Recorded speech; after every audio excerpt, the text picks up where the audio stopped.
मुरादाबाद जनपद के मूडापांडे थाना इलाके में बीती 10 और 11 जनवरी को सुमित नाम के व्यक्ति की हत्या उसके ही पड़ोस में रहने वाले आकाश के द्वारा की गई है।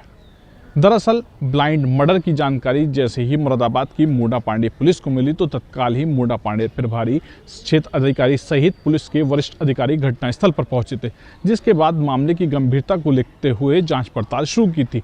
इस मामले को लेकर पुलिस अधीक्षक नगर कुमार रणविजय सिंह के द्वारा आज खुलासा किया गया, जिसमें घटना करने वाले आरोपी आकाश को गिरफ्तार किया है। पुलिस की छानबीन में कई अहम खुलासे हुए हैं। पुलिस के द्वारा इस घटनाक्रम का अनावरण करते हुए जानकारी देते हुए बताया गया, बाइक पर बैठने को लेकर विवाद हुआ था।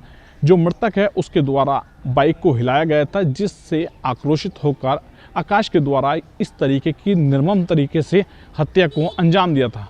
पुलिस ने ब्लाइंड हत्याकांड का खुलासा किया है। वहीं मृतक के परिवार वालों को भी यकीन नहीं था कि उनका पड़ोसी इस तरीके की घटना को अंजाम देगा।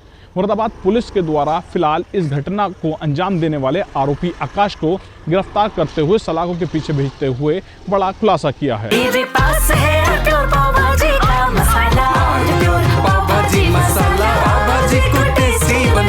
सबका राजा आलप्योर मसाला। शालीन चौहान जी, आपका जो घटना हुई है वो कौन थे? हमारे घर वाले थे। क्या नाम था उनका? सुमित। सुमित। तो ये घटना कैसे हुई थी और आप जो आपको न्याय मिला है, गिरफ्तारी हुई है, तो क्या कहना चाहेंगे? सर, गिरफ्तारी हुई है, बहुत ही अच्छी बात है हमारे लिए, और दोषी के लिए सज़ा मिली है, मिलेगी आगे।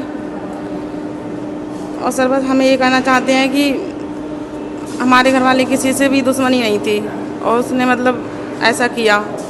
आगे हमारे साथ भी कोई गलत कदम कर सकता है, उठा सकता है। फिलहाल ये अकेला हो सकता है, ये हमें मतलब बात बच नहीं रही है। पुलिस आरोपी को जेल भेज रही है और सरकार से आपकी क्या मांग है? सरकार से हमारी ये मांग है कि हमारी 3 बेटियां हैं, हमारी सुरक्षा के लिए हमारे लिए कोई भी मतलब शस्त्र का कुछ भी मतलब हमारे लिए दें और हम अपने बच्चों की रक्षा कर सकें। मेरे घर पे कोई भी जो भी बड़े थे वो हमारे घर के, वो हमारे घर वाले थे, और हमारे 3 लड़कियां हैं, एक 6 साल की, एक 3 साल की, जो 2 महीने की है। बस हम यही चाहते हैं कि हमारे लिए सरकार कुछ करे हमारे लिए। बस तो आपका मानना है कि आरोपी एक नहीं हो सकता? जी हाँ, क्योंकि हमारे घर वाले सेहत में अच्छे थे। स्प्लेंडर मोटरसाइकिल उठा लिया करते थे ऊपर को ऐसे दारू पी के, और इसकी हालत देख के मुझे नहीं लग रहा है कि अकेला होगा। तो हम बस यही कहना है कि दोबारा मतलब फिर जांच मतलब करें, या मतलब ये तो है ही है क्योंकि इसने तो कबूल लिया है, और बाकी पुलिस देखे आगे।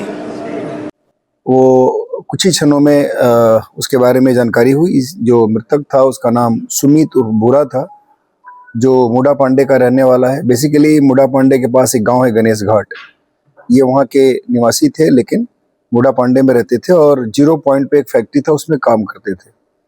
उसके बाद इस घटना के खुलासे के लिए हमारी टीम लगी।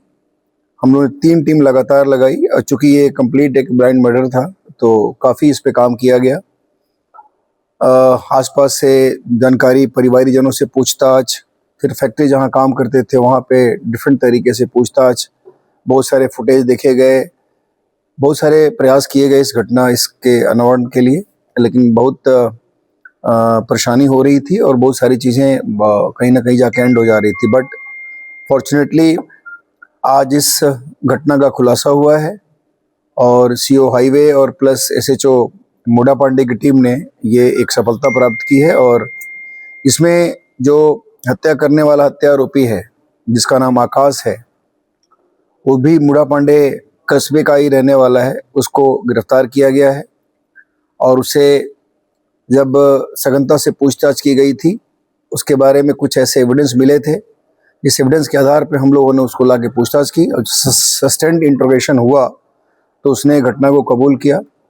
बेसिकली 10 तारीख को, यानी घटना की जो सूचना हम लोग को मॉर्निंग में मिली थी उसकी रात में 10 तारीख को ये जो हत्यारोपी है उस मृतक को अपनी गाड़ी पर बैठाकर हनुमान मूर्ति की तरफ से ले आया था, और फिर बीच में इन लोगों के बीच में कोई बात हो गई थी, उसको लेकर के आगे जहाँ पे डेड बॉडी मिली थी उस जगह पे लेके आया और दोनों में झगड़ा हुआ और उसके बाद मारपीट हुई। और मारपीट के बाद इसने जो स्टील का ब्लेड अपने पास रखा हुआ था, चूंकि जो हत्यारोपी है इसका नाम आकाश है, ये भी एक फैक्ट्री में काम करता है। इसके पास एक स्टील का ब्लेड था, उस स्टील के ब्लेड से उसने उसके गर्दन पे वार कर दिया और उसके बाद उसको वहाँ पे घायल अवस्था में छोड़ के भाग गया वहाँ से। और ये बाइक उसी की थी जिस बाइक पे इसको लेकर के जा रहा था। ये दोनों एक दूसरे को जानते थे, मृतक और जो हत्या आरोपी है दोनों एक दूसरे को जानते थे, आसपास में घर भी है। और उसके बाद तभी ये उस हनुमान मूर्ति से उसको बैठा करके अपने पास ले जा रहा था। हम लोगों ने इसको पकड़ने के बाद जो मृतक का मोबाइल था वो इसके पोजीशन से हम लोगों ने बरामद किया, इसकी निशानदेही पे बरामदगी हुई है। जो स्टील ब्लेड इसने फेंक दिया था घटना करने के बाद, उसको भी हम लोगों ने रिकवर किया है। जो कपड़ा इसने उस घटना के दिन पहना हुआ था उसको भी रिकवर हुआ है। उस पर बहुत सारे ऐसे एविडेंसेस हैं जो सजेस्ट करते हैं कि इसके द्वारा घटना की गई। और जो जिस बाइक पे उसको लेके मृतक को लेके जा रहा था और इसके द्वारा जिसको यूज़ करके इसने घटना करी है उसको भी हम लोगों ने रिकवर किया है। तो इस प्रकार इस घटना का अनावरण हुआ है। इसमें जो मर्डरर है उसको हम लोगों ने अरेस्ट किया है, उसके पैसे से सारी जो चीज़ें थी सब बरामद हुई हैं और इसको अब जेल भेजा जा रहा है। इसमें हम लोग बाकी जो एविडेंसेस हैं उसको कलेक्ट करेंगे, इन्वेस्टिगेशन हमारा चल रहा है और इसको हम लोग जो एविडेंस होगा उसके हिसाब से कंक्लूड करेंगे। लड़ाई क्यों हुई थी, किस बात को लेकर? देखिए, जब बाइक पे इसका कहना था कि वो उस दिन नशा किया हुआ था और नशा करने के बाद जब ये बाइक पर बैठा तो बाइक को ये हिला रहा था। चूंकि एक दूसरे को जानते थे तो इसने कहा था कि मुझे भी अपने घर लेके चलो, तो गाड़ी पर उसने इसको बैठा तो लिया था लेकिन ये गाड़ी पे हरकतें कर रहा था वो पीछे से मृतक, जो इसका कहना है।